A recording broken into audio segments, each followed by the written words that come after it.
था तुमने, आज फिर से पांचाली का वस्त्रण करेगा। मैं आज और इसी क्षण तुम्हारे प्राण हर लूंगा, घृणित दुशासन।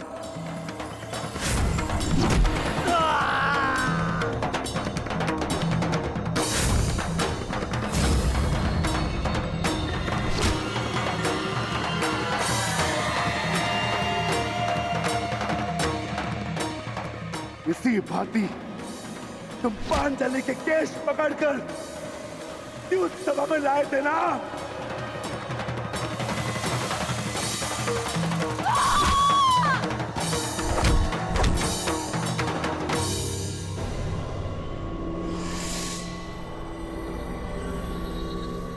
बुला दुशासन, बुला बुला अपने उस ज्येष्ठ भ्राता को जिसके कारण आज तेरी यह दशा हुई है। बुलाओ अपने उन 98 भाइयों को जो तेरे कारण और तेरे ज्येष्ठ के कारण धरती और नरक के मार्ग में फंसे हैं। बुला दुशासन, बुला, आज तो तू बुला। तुझको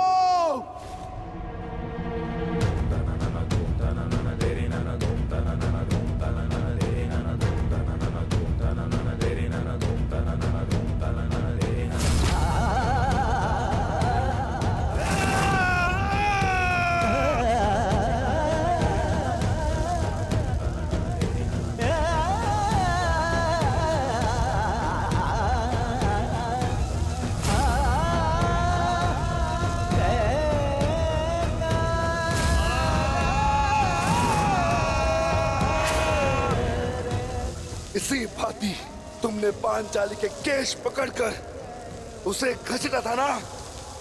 चल दुशासन।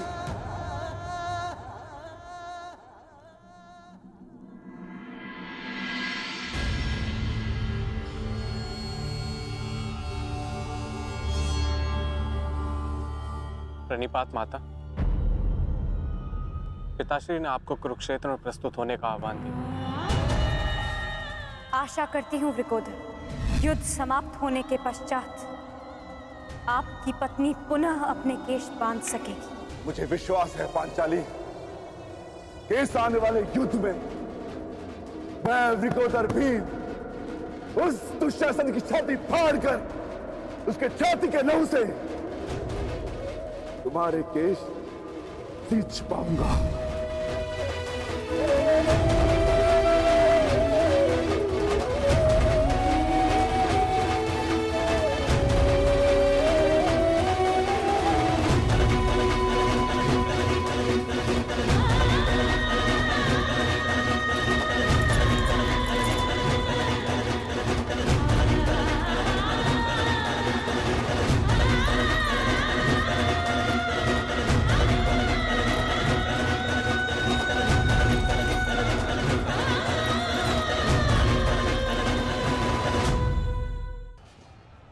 भ्राता भीम की पुकार का अर्थ तो समझ रहे हो ना दुर्योधन? आज तुम्हारा 99वां अनुज भी जीवित नहीं बचेगा। जिस प्रकार उस द्यूत सभा में हम कुछ ना करने के लिए विवश थे, आज उसी प्रकार तुम अपने अनुज की रक्षा ना करने के लिए विवश हो। विवशता क्या होती है उसका भान आज होगा तुम्हें। तुम्हारा अंत करने से पूर्व तुम्हें तुम्हारे किए कुकर्मों का भान कराना आवश्यक है दुर्योधन। हम तो उस दिन विवश थे, किंतु मैं तुम्हें एक अवसर देता हूं। सूर्य अस्त होने में अभी 2 घड़ी शेष हैं और तुम्हारे अनुज के पास भी।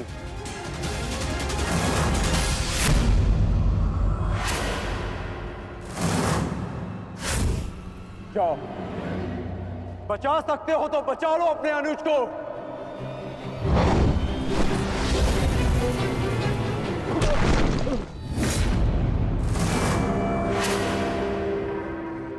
जाओ दुर्योधन, दौड़ाओ अपना रथ और बचा लो दुशासन के प्राण। कर चलो।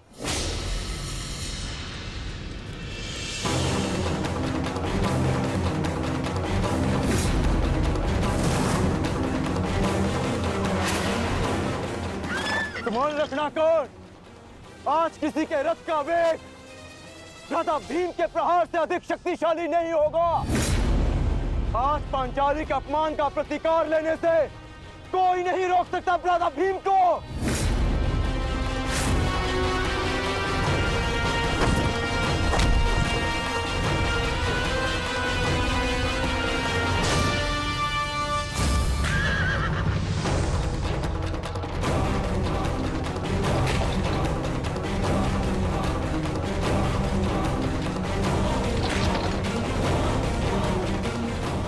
शीघ्रता करो मित्र।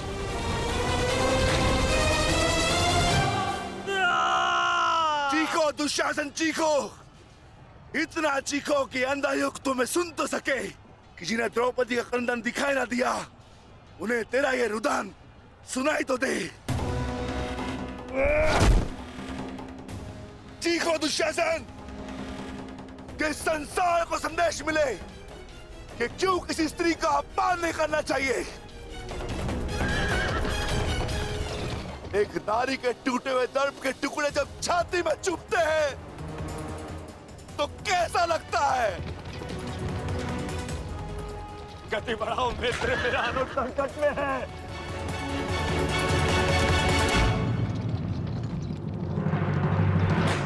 इस बाएं हाथ से तुमने द्रौपदी के केश पकड़े थे ना? स्मरण है ना नीच?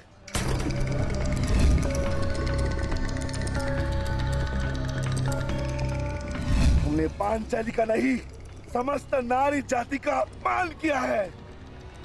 आपको तुम्हारे धड़ पर रहने का कोई अधिकार नहीं।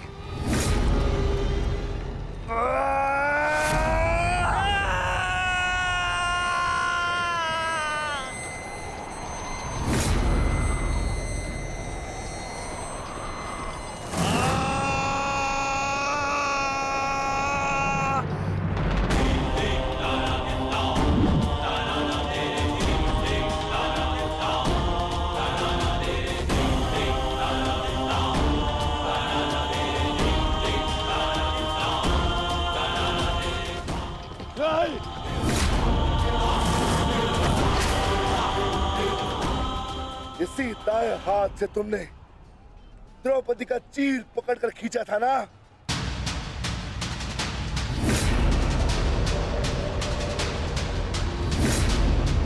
अब चीर क्या, तुम लीर भी नहीं खींच पाओगे।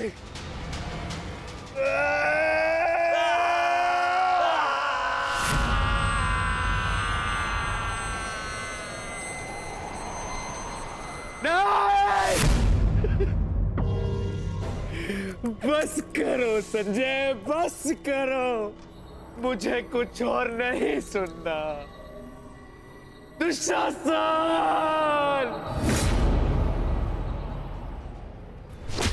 इसी छाती को पीट पीट कर तुमने पुरुषार्थ का ढोल पीटा था ना? अपने पुरुष होने का दम भरा था ना? अब मैं पीटता हूं तुम्हारी छाती।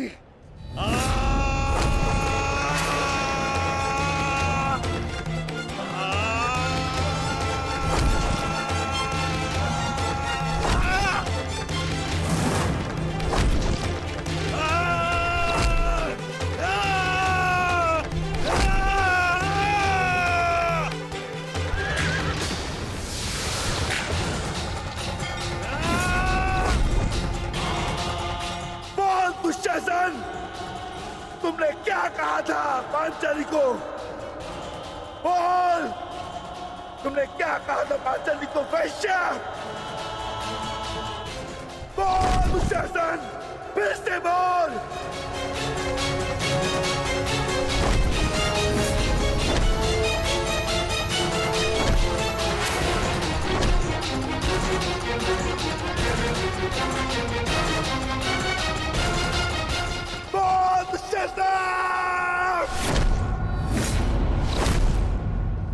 बोल दुशासन, बोल।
मैं पांडुपुत्र था, मैं देवपुत्र था। तुमने मुझे क्या बना दिया दुशासन?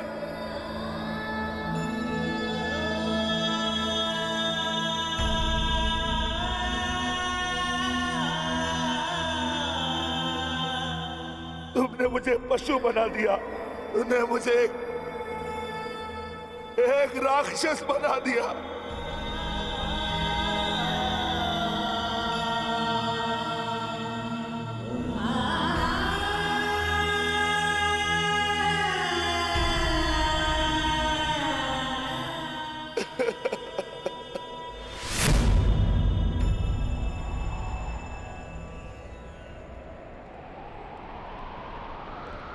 मैंने अपनी प्रतिज्ञा पूर्ण की पांचाली,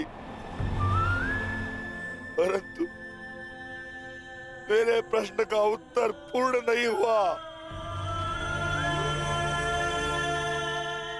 क्यों मुझे ऐसे युग में जन्म लेना पड़ा जहां मुझे अपने ही भाई के रक्त से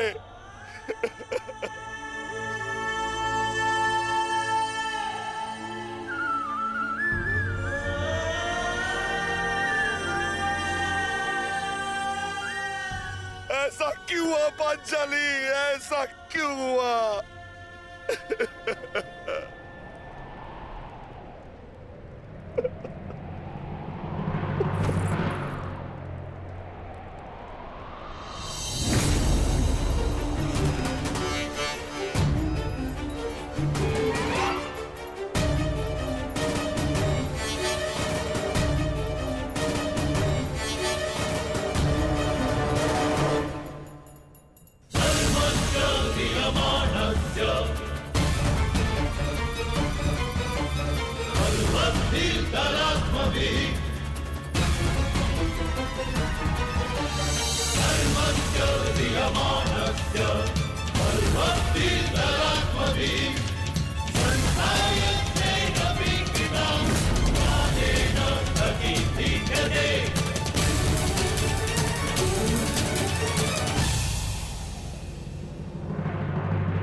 देख रहे हो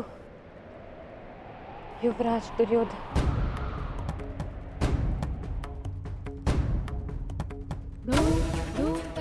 देख रहे हो अंगराज कर्ण, ये लहू,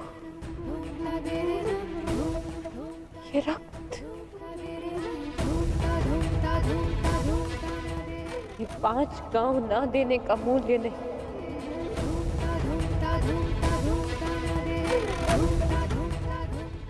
ये पंचभूत से बनी सृष्टि के सबसे बड़े सृजन, स्त्री के अपमान, उसे यातना देने का मूल्य।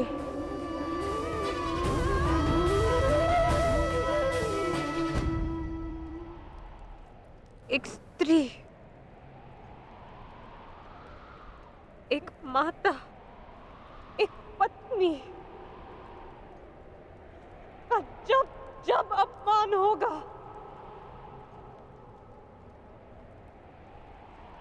तब तब ऐसा दृश्य दोहराया जाएगा।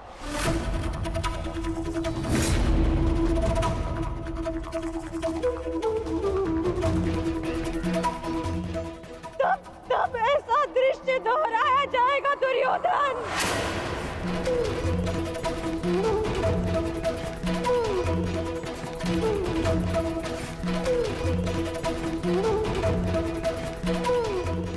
एक स्त्री को अश्रुओं से स्नान कराने का मूल्य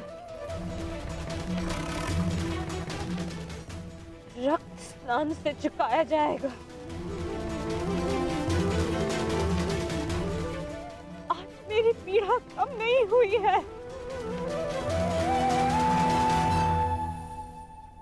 और बढ़ गई है।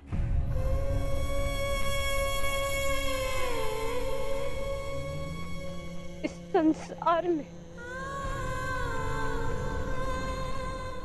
किसी को भी द्रौपदी जैसा भाग्य ना मिले, जिसे अपने ही कुल के सामने, अपने ही कुल के पुरुषों के हाथों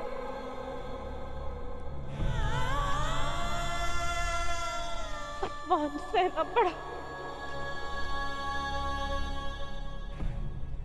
और अपने ही कुल के वंशजों के रक्त से स्नान करना पड़ा।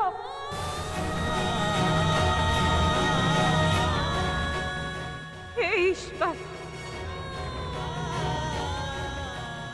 इस संसार में किसी को भी द्रौपदी बनाकर जन्म मत देना।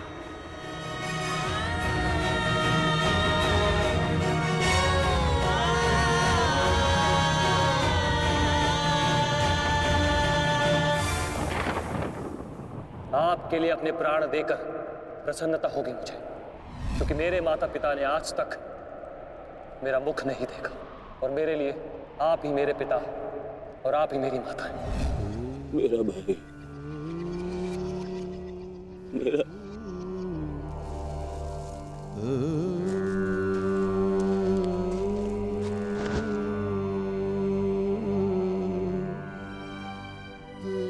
दुशासन,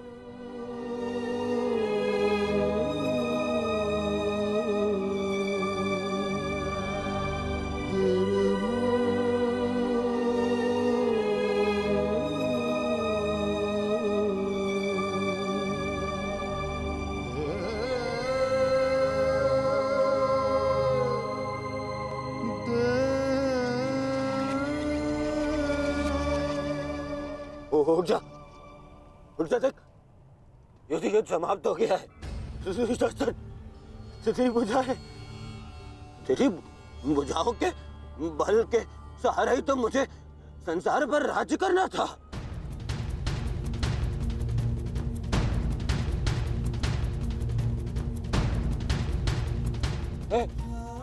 दुशासन, मेरा अनुज नहीं, तेरी आंखें का तू अनुज, मुझे यूं अंधकार में छोड़कर मत जान। अनुज, मैं हमारे पिता के भांति अंधा हो जाऊंगा, अंधा हो जाऊंगा। चलो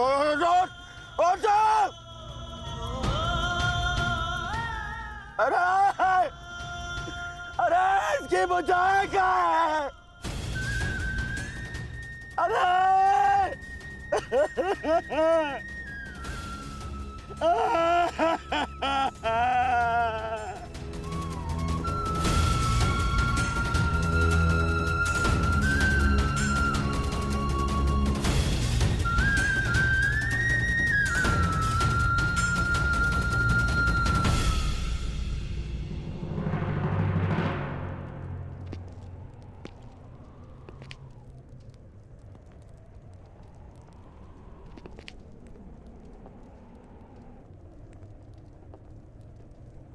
कदाचित तुमने अपने अनुज दुशासन की भुजाओं के बल से ये संसार जीतना चाहा होता दुर्योधन। नारायणं नमस्कृत्य नरं चैव तो आज सारा संसार तुम्हारा दास होता, किंतु नहीं, तुमने इसकी भुजाओं के बल से एक स्त्री का वस्त्र हरण करना चाहा दुर्योधन। कदाचित तुमने इसकी दुर्जयता के बल से तीनों लोकों पर शासन करना चाहा होता दुर्योधन, तो आज तुम्हें वो भी मिल जाता। परंतु नहीं, तुमने ऐसा नहीं किया दुर्योधन। तुमने अपने अनुज दुशासन के मन में कुटिलता और कुचक्र का षड्यंत्र रच दिया। कदाचित तुमने अपने नेत्रों को उचित मार्ग दिखाया होता दुर्योधन, परंतु तुमने अपनी उन आंखों से महाविनाश का स्वप्न देखा।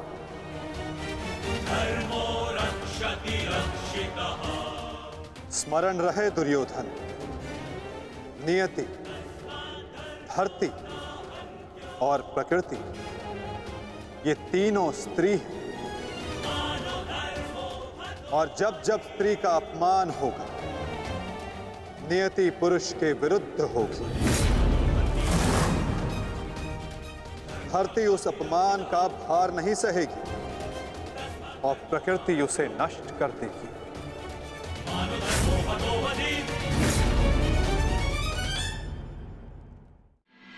स्मरण रहे, जब जब किसी की आंखें अनुचित होता देखना स्वीकार करेंगी, तब तब उन आंखों को बंद होना होगा।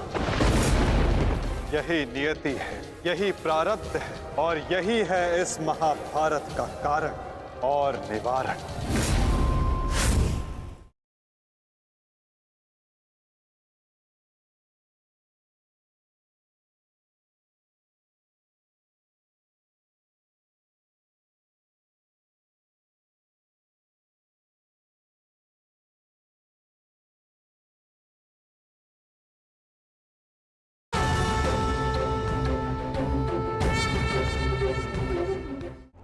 क्यों खेला तुमने जुआ दुर्योधन? क्या तुम्हारे अनुजों में, क्या तुम में पुरुषार्थ कम था जो द्यूत खेलने की आवश्यकता पड़ी?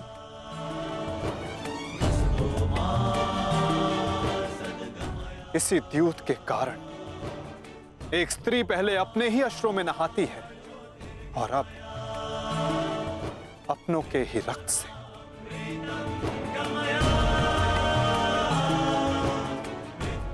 क्यों किया तुमने ये लालच दुर्योधन? क्यों रचा ये कुचक्र? इसी द्यूत, इसी कुचक्र, इसी लालच के कारण रचता है ये युद्ध, ये महाविनाश, ये महाभारत।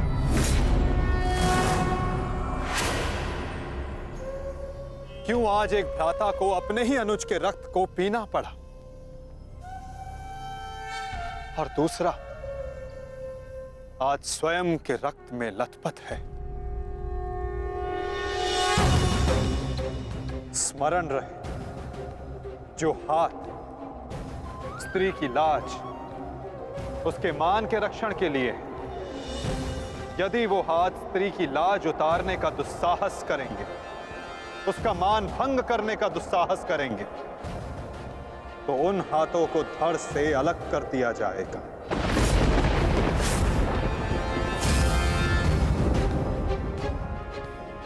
जो वस्त्र हरण करेंगे, उनका प्राण हरण होगा।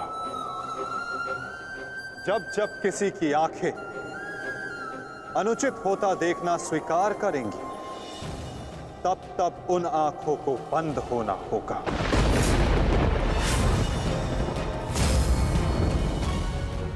यही नियति है, यही प्रारब्ध है और यही है इस महाभारत का कारण और निवारण।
आप जानते हैं कि मैं क्या कर रहा हूं?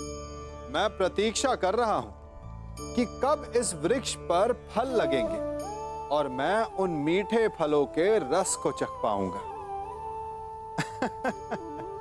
हंसी आ गई ना आपको? आप भी सोच रहे होंगे कि भला कौन सा मूर्ख बबूल के पेड़ को बोकर आम खाने की इच्छा रखता है। यदि कांटे बोए हैं तो फल नहीं, कांटे ही मिलेंगे।